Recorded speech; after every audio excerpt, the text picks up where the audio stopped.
Genesis 45. Then Joseph could no longer control himself before all his attendants, and he cried out, "Have everyone leave my presence."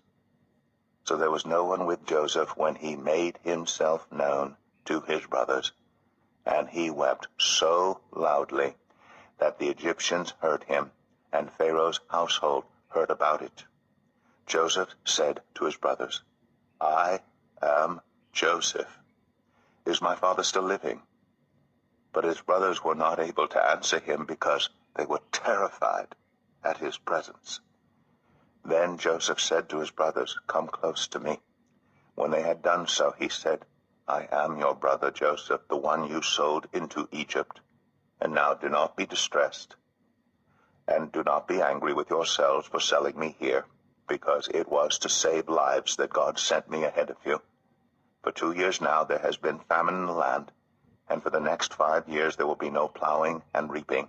But God sent me ahead of you to preserve for you a remnant on earth, and to save your lives by a great deliverance.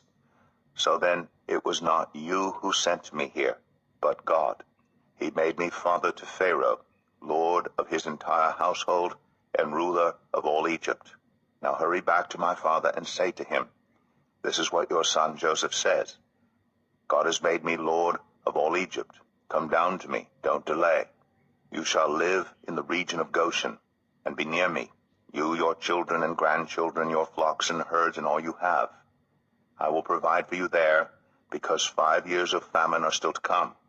Otherwise, you and your household and all who belong to you will become destitute. You can see for yourselves, and so can my brother Benjamin, that it is really I who am speaking to you.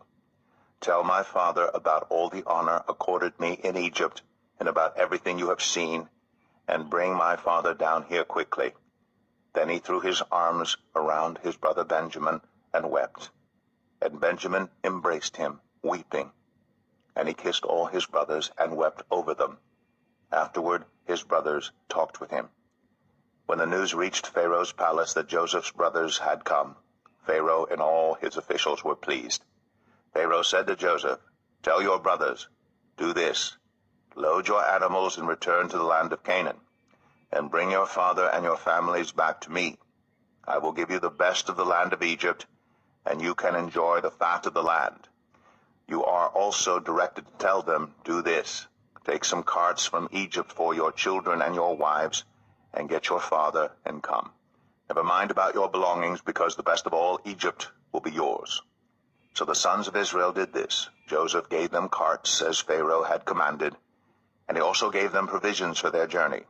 To each of them he gave new clothing, but to Benjamin he gave 300 shekels of silver and 5 sets of clothes.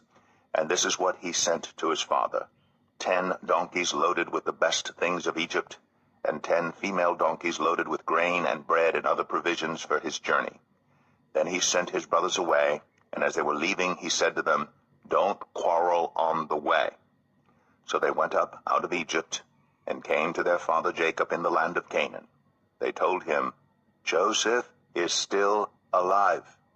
In fact, he is ruler of all Egypt." Jacob was stunned. He did not believe them. But when they told him everything Joseph had said to them, and when he saw the carts Joseph had sent to carry him back, the spirit of their father Jacob revived. And Israel said, "I am convinced. My son Joseph is still alive. I will go and see him before I die."